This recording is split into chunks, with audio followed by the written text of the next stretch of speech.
Oh man, I've done some weird things in my life. Prior to getting in the technology channel, I was a TV news anchor and reporter. And up until now, when people would ask me like, hey, what's the craziest thing that's ever happened to you? I would say, I had someone confess murder to me for the first time. But that, Bill Franklin, might be the strangest thing that's ever happened to me now. I think you just took the stage. It's a pleasure to be with you guys today. I'm Addie Finch. I'm Vice President of Channels with Cato Networks. I know we have a few different audience types in the room. We've got IT and technology leaders who have really big decisions to make. And then we have the great folks at ARG who are here to help you sort through it all. But for the next 15 minutes or so, I want to talk directly to those of you who have to make some really tough decisions. There are a lot of tools out there that you are being tasked with reviewing and assessing and making decisions around, and then you're having to live with the outcomes of those decisions, right? It's a really big job. It's a stressful job, I would imagine, to be in your shoes. And I think that the thing I would like to say to you is that it's no doubt that, you are putting in a lot of effort to the decisions you're making. You are hiring great people. You are training them well. You're spending big dollars.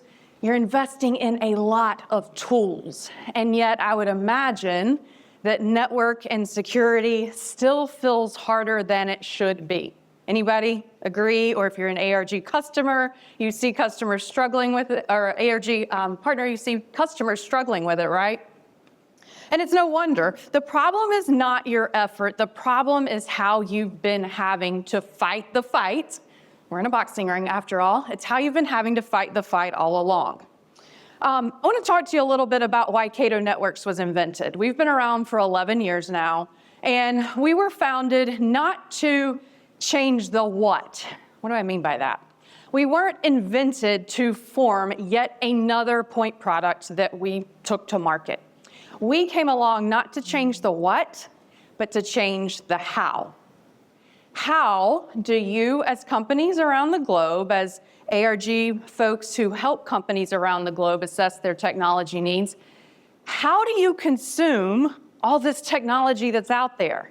Do you just keep buying more and more tools, or is there a better way? Cato Networks wanted to be that better way. So what we did is we invented a platform that put all that different network and security functionality into one SaaS-based platform that you simply drink from. Now, instead of having to deploy SD-WAN and firewalls and secure web gateways and VPN appliances and DLP CASB and IoT-OT, I could keep spinning and going and going and going. Now we have a platform and you just simply connect your physical sites or remote users to it and drink all those security services and network services from it. A lot of people come to us first with a network problem. About 50% of our customers start out saying, hey, I need a better way to connect my physical sites around the globe. Maybe they are tired of paying for really expensive, not always so reliable MPLS. So they'll look at Cato's SD-WAN functionality and they'll say, I want to take Cato SD-WAN and start my journey on Cato's SASE platform. That is what we are, a SASE platform. They want to start their journey that way. But what's interesting is not how they start, it's how they end up. Along the way, they realize they actually have a much bigger problem than just connecting sites. They realize that something fundamentally is kind of broken for them. And it's really their network and security architecture or strategy as a whole. You see, Cato isn't just a product you add, it's a strategy or an architecture that you move to. But more on that in just a minute. Since I'm standing in a boxing ring, I thought I would maybe tell you a boxing story. That would feel apropos, right? Anybody remember the fight between George Foreman and Muhammad Ali back in, I think it was the 70s or so? Anybody remember? What was it called? Anybody remember? The Rumble in the Jungle. Did anybody say that? Rumble in the Jungle.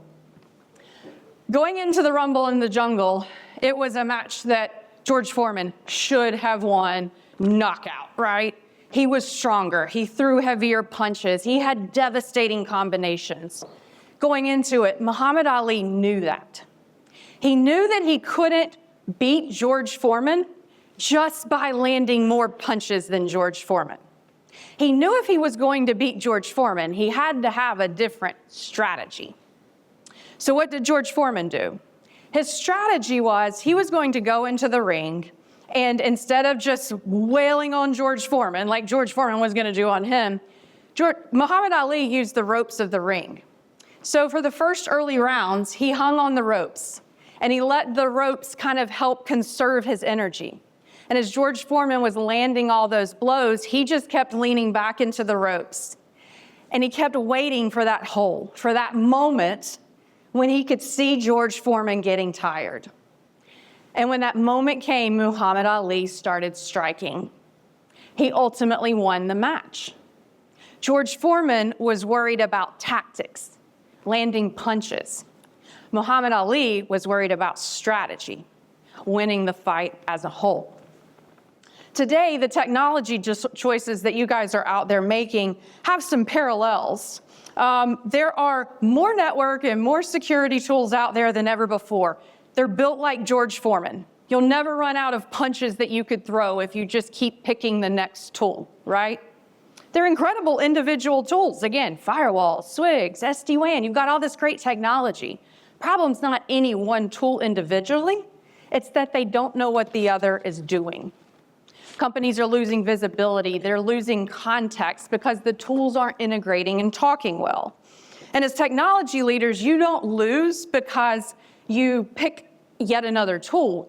You risk losing, you risk defeat, at least sheer exhaustion, because you're trying to manage and orchestrate it all. I want to tell you a little bit of a story about a customer I was with last week who came on with Cato Networks last year. Probably everyone in the room has some connection to this customer. You're probably a lady in the room who's spent a lot of money there like me, or you have daughters, wives, maybe even you yourself, Ulta Beauty. Everybody know Ulta Beauty? When Ulta Beauty, yes, I heard a very exasperated yes. When Ulta Beauty came to Cato Networks last year, they had an architecture that looks probably like a lot of yours in the room or a lot of the customers' ARG supports. They had MPLS and SD-WAN. They had redundant firewalls in every single one of their 1,500 stores around the country. And they were backhauling traffic to 2 centralized data centers. They had rising digital demands, they had operational strain, and the business just kept asking them to do more, do it faster. We got to open new stores more quickly. What are you doing? Technology is slowing us down. They weren't failing because the technology was bad. They were failing because the architecture was fighting them. So they made a strategic change and they moved to Cato Networks. And in less than a year, they have rolled Cato Networks out to 1,200 of their stores around the country. They'll do 300 more this year, and the VP of IT told us last week that every single night he goes to bed and he wakes up the next morning and he checks his phone and they've gone 10 for 10 on cutovers. That's how smoothly we stand it up. That's how efficiently the platform works, because it's one single network and security plane. You're not trying to get a dozen different tools to integrate. You're not having to open support tickets with 4 different vendors and each of them finger point that it's the other one's problem. 10 for 10 on cutovers, night after night after night is what they're doing. They're not done yet, but since deploying Cato, they have reduced network outages and downtime by 89%. 89%. This is a retail store, y'all. My Southern's coming out. This is a retail store, y'all. Network outages are money, and they've reduced network downtime by 89%. They've also reduced on-site truck rolls by 95%. They used to roll, on average, 5 trucks a day at a cost of $300 an hour. They've cut that by 95%. They saw double-digit percentage reductions in their annual telecom cost by moving from MPLS to DIA. And finally, something that a lot of the hands-on keyboard folks can appreciate. Instead of managing about 40 firmware patches, feature updates a week, 40 a week, they don't do anything now. All of those updates, all of that patching of the platform, all of that maintenance and pushing new updates and pushing new signatures for new vulnerabilities and threats that have emerged is handled by Cato. We manage the platform, they just drink from it. Now, some of you are maybe not as big as Ulta Beauty. 1,500 stores around the country is kind of a big footprint. I would argue that small to medium business needs something like Cato Networks just as much, if not more. I'll give you a great example of what I call a little micro vertical within Cato Networks. It's credit unions. If you think about it, the average credit union has 100 to 200 employees, maybe if they're lucky, 5 to 10 IT staff. Very rarely do they have any, think about that, a bank often has 0 dedicated security staff at a credit union. So they see extreme advantages from having an easy-to-run platform like Cato Networks that helps them stay ahead of security curves. It helps them address what's the new buzzword hitting all of us, AI, right? AI is forcing a new security conversation for every single one of us in the room. A lot of the industry is responding the same way it always has. Add another tool, add another dashboard, add another bolt-on, figure out how to integrate it again. But AI security is not an application problem. AI security is a control plane problem. So it makes all the sense in the world that you would do something like with Cato Networks, where our AI security solution is not a separate product. It's not a separate bolt-on. Our AI security solution is sitting right in line with all the other contexts and enforcement and policy, where we're managing traffic, identity, risk, all in one single plane. Same strategy, just a different opponent, right? All right, here's the takeaway I want to leave you with. We've talked a lot about the many tools that are out there that you have to choose from. The thing is, you are not going to lose a fight. You're not going to lose a boxing match because you can't throw a punch. Those tools are your punches, right? You can be like George Foreman and throw punches all day. But will you control the fight that way? Will you be the Muhammad Ali of your network and security endeavors? Do any of you remember a famous line from Muhammad Ali? It has to do with what's on my back, right? Everybody see my jacket? Float like a butterfly, sting like a bee. The hands can't hit what the eyes can't see.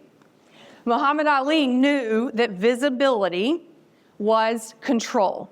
He knew if he could see the holes, if he could see the movement, that he could better control the fight. At Cato Networks, we want to help you better control the fight. So whether you're a customer in the room or you're one of the many talented people at ARG, we'd love to be a big part of your strategy in helping solving some of today's biggest network and security challenges. Thank you so much.